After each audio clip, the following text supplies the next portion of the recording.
ইফতার করা এটা একটা ইবাদত। ইফতার হুদা বুট মুড়ি না, এটা ইফতার, এটা ইবাদত। এখন না এটা বুট মুড়ি, কিন্তু রোজার মধ্যে এটা ইফতার, এটা ইবাদত। ওই সময় এই বুট মুড়িটা কি নেকি, এটা সওয়াব।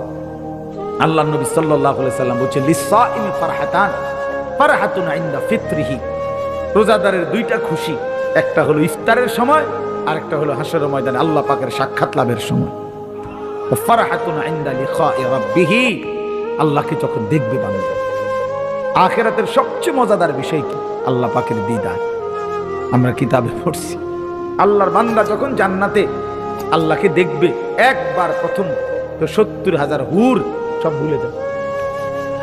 আমার শায়েখ আল্লামা মুফতি মুশতাকুর নবী সাহেব বলে, হুরেরা টানাটানি করবে জান্নাতি বান্দার পিছে দিয়ে কাপড় দেবে, এই দোস্ত এদিকে ফিরেন, যা সরবেন ফালতু ফালতু হলো সরব, সব ঝামেলা সরব। আল্লাহ পাক দেখার মজাই আলাদা। ইলা রাব্বিহা নাযিরা, রবের দিকে তাকায় দেখবে, আল্লাহকে দেখতেই থাকবে। বন্ধু তুমি কি মনে করছো বাটপারি সিটারের মধ্যে মজা পাইয়া লাইছো? আমরা বেওকুফ দেখে আমরা নামাজ পড়ি, হ্যাঁ? তুমি সালাক দেখে তুমি মাতবো, হ্যাঁ? আহাম্মক কোথাকার বেটা।